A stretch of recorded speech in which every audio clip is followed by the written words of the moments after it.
الرحیم الحمد للہ رب العالمین والصلاة والسلام علی رسول۔ اللہ تعالیٰ نے کچھ لوگوں کو سفہا کہا ہے، اور پچھلے سپارے میں منافقین نے صحابہ کو سفہا کہا تھا۔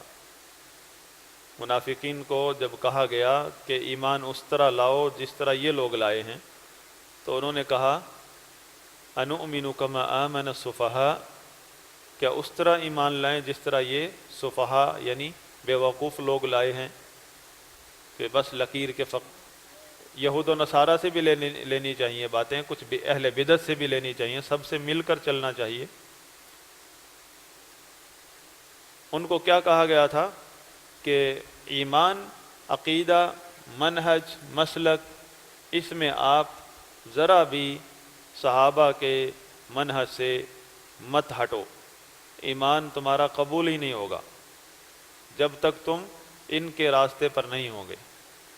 بلکہ پہلے سپارے کے آخری رکوع میں بھی یہی بات ہے، فَإِنْ آمَنُوا بِمِثْلِ مَا آمَنْتُمْ بِهِ فَقَدِ اهْتَدَوْا۔ فَإِنْ آمَنُوا، یہ جتنے بھی لوگ ہیں ایمان، سب ایمان کا دعویٰ کرتے ہیں۔ سورہ یوسف میں جب ہم پہنچیں گے وہاں بھی اللہ تعالیٰ نے یہ بات بتائی ہے کہ یہ مشرکین جو ہیں یہ ان کی اکثریت اللہ پر ایمان رکھتی ہے، لیکن مگر وہ شرک کرتے ہیں، اس شرک نے ان کے ایمان کو تباہ کر دیا۔ اور یہاں اللہ تعالیٰ نے فرمایا ہے اگر یہ لوگ تمہاری طرح ایمان لے آئیں، فَإِنْ آمَنُوا بِمِثْلِ مَا آمَنْتُمْ بِهِ، یہاں فَقَدِ اهْتَدَوْا، تو یہ حقیقت میں ہدایت پر ہیں۔ ہدایت کی گارنٹی کیا ہے؟ وہ ہے نبی صلی اللہ علیہ وسلم اور صحابہ کا منہج۔ وَإِن تَوَلَّوْا فَإِنَّمَا هُمْ فِي شِقَاقٍ، اور اگر ان لوگوں نے آپ لوگوں کا راستہ چھوڑ دیا، یہ میں کوئی حدیث نہیں پڑھ رہا، قرآن کی آیت ہے، پہلے سپارے کا آخری رکوع، اگر ان لوگوں نے تمہارا راستہ چھوڑ دیا فَإِنَّمَا هُمْ فِي شِقَاقٍ، تو یہ لوگ ہدایت سے دور ہیں، ہدایت کی بات نہیں ہے ان کے اندر۔ تو جب ان لوگوں کو کہا گیا کہ اس کی پابندی کرو، اس منہج کی، اس راستے کی، اس عقیدے کی پابندی کرو، ایمان، عقیدہ، مسلک، یہ نہیں ہے کہ ہوتا ہی نہیں، ہوتا ہے، اور وہ ایک ہے جو اللہ نے بنا کر دیا ہے، وہ ایک ہے۔ سب مسلمان جس نے بھی لا الہ الا اللہ محمد رسول اللہ پڑھا ہے، ان سب کے لیے فرض ہے کہ وہ اس راستے پر چلیں جس پر رسول اللہ صلی اللہ علیہ وسلم اور آپ کے صحابہ ہیں۔ اس راستے کو، صراط مستقیم کو مسلک کہتے ہیں۔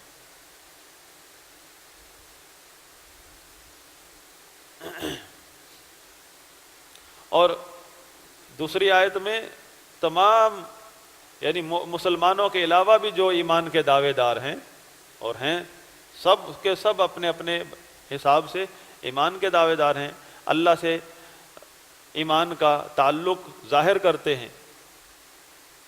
تمام مذاہب جو غیر مسلمین ہیں ان کو بھی یہی کہا گیا ہے، اگر وہ لوگ فَإِنْ آمَنُوا، اگر یہ سب لوگ اور ان کے ساتھ وہ لوگ بھی جو ہمارے اندر رہتے ہیں لیکن ہیں کفار کے دین پر، ہمارے اندر اسلام کا لبادہ اوڑھ کر رہتے ہیں، منافقین ہیں، وہ کسی نہ کسی غیر مسلم مذہب پر، سکھ ہو سکتا ہے، کوئی ہندو ہو سکتا ہے، کوئی کرسچن ہو سکتا ہے، لیکن کسی مقاصد کی خاطر اس نے زندگی بسر کر لی ہے اسلام کی۔ منافق ہوں یا کفار، سب کے لیے یہ اعلان ہے، اگر یہ لوگ تمہاری طرح، کن کی طرح، مخاطب کن کو کیا گیا ہے؟ رسول اللہ صلی اللہ علیہ وسلم اور آپ کے صحابہ کو۔ اگر اکیلے رسول صلی اللہ علیہ وسلم کو بھی نہیں کہا کہ اگر آپ کی طرح، یہ بھی نہیں کہا، یہ کہا اگر تمہاری طرح، فَإِنْ آمَنُوا بِمِثْلِ مَا آمَنْتُمْ بِهِ، جس طرح تم لوگ ایمان لائے ہو، اگر اس طرح یہ لوگ ایمان لے آئیں فَقَدِ اهْتَدَوْا، تو یہ ہدایت پر ہیں۔ یہی چیز بھاری گزرتی ہے، جس آدمی کو بھی بدعت کی ہوا لگی ہو چاہے وہ اہل حدیث ہو، اس کو یہ تکلیف ہوتی ہے جب اس کو کہا جائے کہ یہ بات غلط ہے، یہ بدعت ہے، اس کو چھوڑ دو، یہ سنت ہے، اس کو پکڑ لو۔ حتیٰ کہ ایک لمٹ ہے، ہمارے لوگوں کی بھی ایک لمٹ ہے، اس لمٹ تک توحید اور سنت اور توحید اور شرک اور سنت اور بدعت کی بات سنتے ہیں، اس لمٹ پر جب اس لمٹ سے اوپر جب ہم جاتے ہیں تو اس کی بھی بس ہو جاتی ہے، پھر وہ پھٹنے لگ جاتا ہے، اور یہ کیا ہر وقت ہر وقت ہر وقت توحید، ہر وقت، پھر بدک جاتا ہے۔ یہ مسئلہ کیا ہے؟ مسئلہ وہ ہے جو آج بیان کیا ہے اللہ آج کی آیت میں، سیقول السفہاء، ان لوگوں کو اللہ تعالیٰ نے بیوقوف کہا ہے جو لوگ اتباع سے بدکتے ہیں، اتباع کی منہج اتباع کو سمجھتے نہیں، بلکہ اس کو کوئی بیڑیاں اور قلادہ سمجھتے ہیں کہ گلے میں شاید کوئی پٹا ڈال دیا، ہم آزاد نہیں رہے، ہماری چلی نہیں۔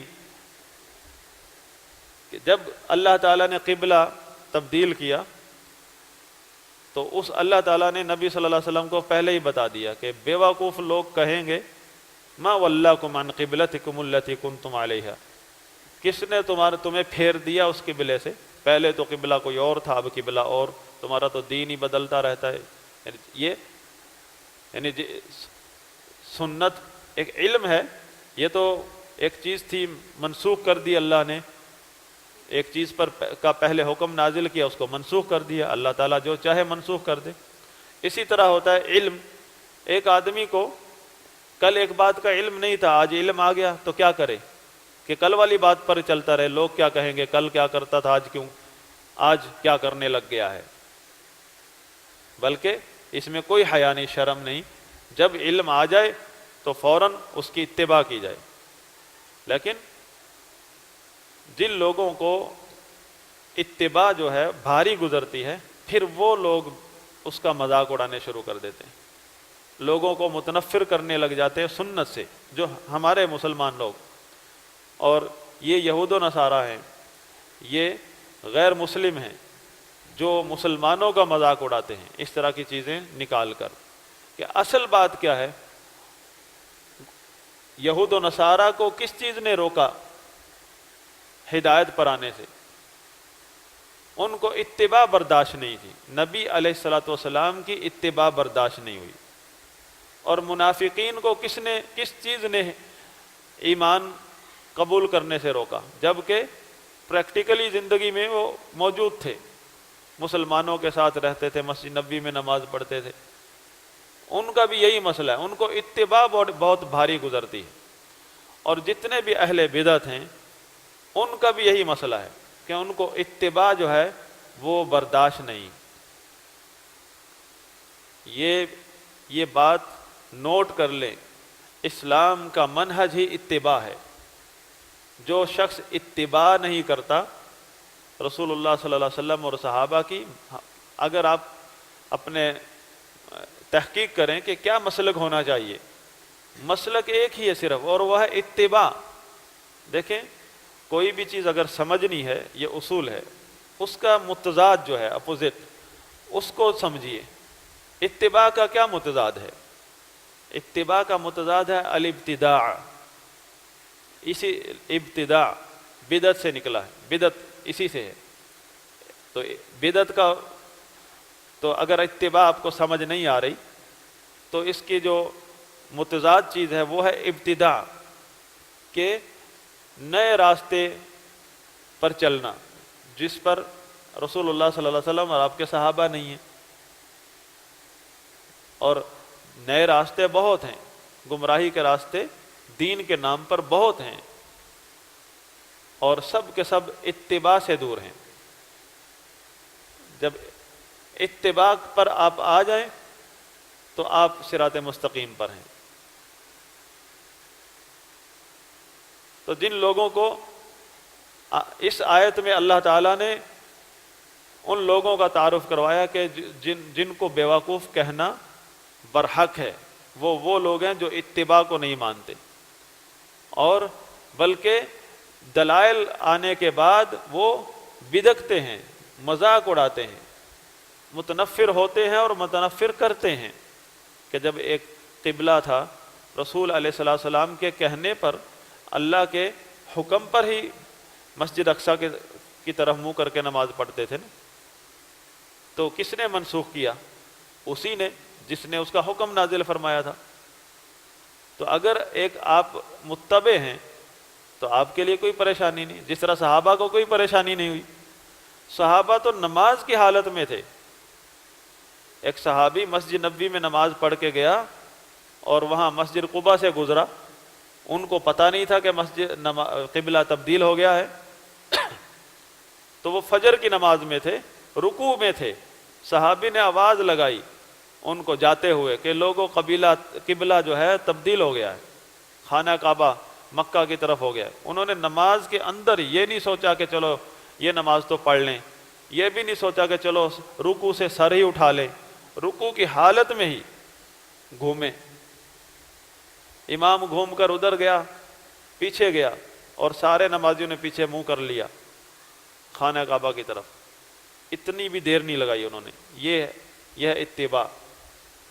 اسی لیے صحابہ کرام کو اللہ تعالیٰ نے قیامت تک آنے والے مسلمانوں کا امام بنایا ہے کہ اگر تم نے ہدایت سمجھنی ہے، اتباع سمجھنی ہے، دین پر چلنے کا سلیقہ سیکھنا ہے، تو صحابہ کی سیرت کو اپنا لو۔ اگر تمہارا راستہ اور صحابہ کا راستہ اور ہے تو تم ہدایت سے دور ہو۔ یہ اللہ تعالیٰ نے قرآن میں بتا دیا۔ بلکہ یہی نہیں، آگے آیت آئے گی کہ ایسے لوگوں کو ہدایت نصیب بھی نہیں ہوتی جو لوگ صحابہ کا راستہ چھوڑ کر کوئی کسی اور طریقے کو اپنا مسلک بنا لیتے ہیں، اپنے فہم، اپنے کسی شخص کے معتقد ہو گئے اس کے فہم کو ترجیح دیتے ہیں۔ یہاں ایک اور بات بھی ہے، یہاں پتہ چلا ہمیں قرآن کریم کی اس آیت میں کہ اللہ تعالیٰ نے رسول اللہ صلی اللہ علیہ وسلم پر ایک حکم نازل کیا تھا جس میں یہ تھا کہ مسجد اقصیٰ کی طرف منہ کر کے نماز پڑھو۔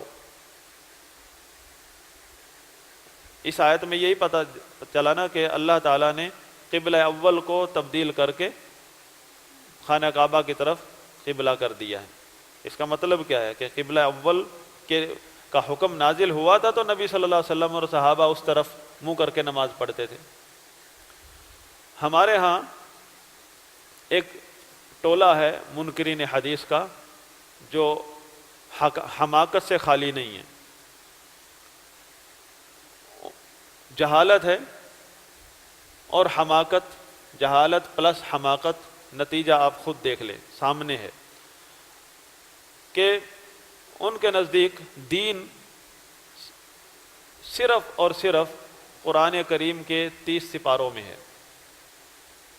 اللہ تعالیٰ کا کی وحی جو ہے وہ صرف قرآن کریم کے 30 سپاروں میں ہے۔ اس کے علاوہ جو رسول اللہ صلی اللہ علیہ وسلم نے احکامات بتائے ہیں، جو حدیث کا ذخیرہ ہے، اس کا دین اسلام سے کوئی تعلق نہیں ان کے نزدیک،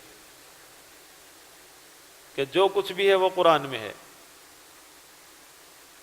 اگر یہی بات ہے تو وہ قبلہ اول کا حکم کس آیت میں ہے کہ جب نبی صلی اللہ علیہ وسلم پر حکم نازل ہوا تھا کہ مسجد اقصیٰ کی طرف منہ کر کے نماز پڑھو، وہ کس آیت میں؟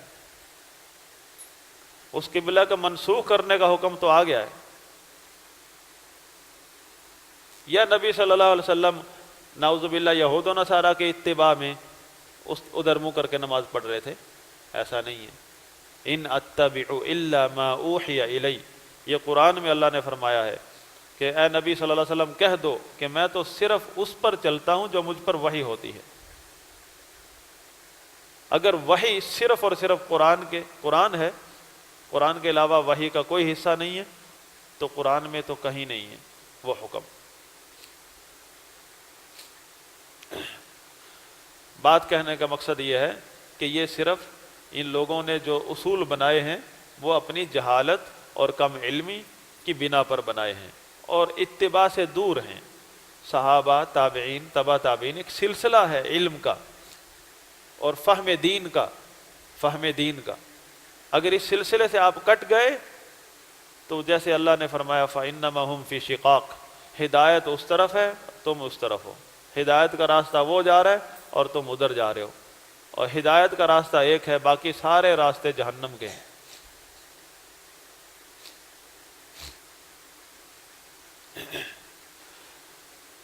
اس سپارے میں ایک اور آیت ہے جو آپ کے ہمارے مشائخ یہ مسائل ہمیں دہرایا کرتے تھے بار بار۔ سیدنا عثمان بن عفان رضی اللہ عنہ ایک دفعہ پانی منگواتے ہیں اور اس پانی سے وضو کرتے ہیں، پورا وضو سنت کے مطابق جو آج ہم سیکھے ہوئے ہیں، سیدنا عثمان رضی اللہ عنہ وضو کر کے دکھاتے ہیں پورا، اور پھر فرماتے ہیں اس طرح میں نے نبی صلی اللہ علیہ وسلم کو وضو کرتے ہوئے دیکھا ہے، اور پھر فرماتے ہیں اگر قرآن میں ایک آیت نہ ہوتی تو میں کبھی تمہیں حدیث نہ بیان کرتا۔ تو راوی بتاتے ہیں کہ وہ آیت کون سی ہے؟ وہ آیت ہے ان الذين يكتمون ما انزلنا من البينات والهدى من بعد ما بيناه للناس في الكتاب اولئك يلعنهم الله ويلعنهم اللاعنون۔ یہ آیت نمبر ہے 159 سورہ بقرہ 159، آپ گھر جا کر بھی پڑھنا۔ سیدنا عثمان رضی اللہ عنہ، اور ایک روایت میں ابو ہریرہ نے بھی اسی آیت کا حوالہ دیا کہ ہم جو حدیثیں بیان کرتے ہیں وہ اس ڈر سے بیان کرتے ہیں جو وعید اس آیت میں آئی ہے کہ جو لوگ چھپاتے ہیں ہماری نازل کردہ بینات کو، جو کہ ہدایت سے بھری ہوئی ہیں، جو ہدایت کی بینات ہیں اور ہم نے کتاب میں ان کو بیان کر دیا ہے، اس کے بعد کوئی شخص ہماری بینات کو چھپاتا ہے، ایسے لوگوں پر اللہ بھی لعنت کرتا ہے اور تمام لعنت کرنے والے لعنت کرتے ہیں، یعنی فرشتے اور اہل ایمان۔ یعنی اللہ کی نازل کردہ ایک دلیل، ایک بینہ، ایک دلیل یا حجت یا آیت کو چھپانا، یہ اللہ اور فرشتوں اور اہل ایمان کی لعنت کا سبب ہے۔ سیدنا عثمان اس ڈر سے فرماتے کہ میں اس ڈر سے حدیثیں بیان کرتا ہوں۔ سیدنا عثمان خلیفہ راشد کا فہم دیکھیں کہ وہ حدیث کو اللہ کی نازل کردہ آیات میں شامل کرتے ہیں، کہ حدیث کو چھپانا اسی طرح جیسے قرآن کی کسی آیت کو چھپانا، دونوں کا وبال ایک ہے کہ اللہ کی لعنت۔ میں نے کل عرض کیا تھا کہ قرآن جس طرح قرآن کریم اللہ کی وحی ہے، بالکل اسی طرح حدیث مبارک بھی اللہ کی وحی ہے، لیکن اس میں اصول ہے کہ اس کی سند ہے، اس کو سند کے پرکھنے کے بعد جب وہ صحت کو پہنچ جائے، ائمہ حدیث فیصلہ دے دیں کہ یہ واقعی حدیث ہے، صحیح حدیث ہے، یا صحت کے کسی بھی درجے میں ہو، تو اس کو قبول کرنا اسی طرح فرض ہے جس طرح قرآن کی آیت کو قبول کرنا فرض ہے۔ ورنہ جو شخص، یہ تو اس کی وعید ہے کہ جس کو حدیث کا علم اور حدیث کو بیان نہ کرے موقع کے مطابق، اس پر اللہ کی بھی لعنت کرتا ہے، اس کے فرشتے اور اہل ایمان سب کی لعنت اس کو پہنچتی ہے۔ یہ تو اس کے بارے میں۔ اور جو حدیث کو آیت ہی نہ مانے، جو شخص نبی علیہ الصلوۃ والسلام کی حدیث کو وحی کا حصہ ہی نہ مانے، اس پر کیا برسے گا؟ والعیاذ باللہ۔ یہ تو آگے پڑھیں گے، اولئک ھم الکافرون حقا، اللہ کا کلام ہے ان لوگوں کے بارے میں کہ یہ حقیقت میں کافر ہیں۔ یہ آئے گی آیت، انتظار کرنا۔ سبحانک اللہم و بحمدک، اشہد ان لا الہ الا انت، استغفرک و اتوب الیک۔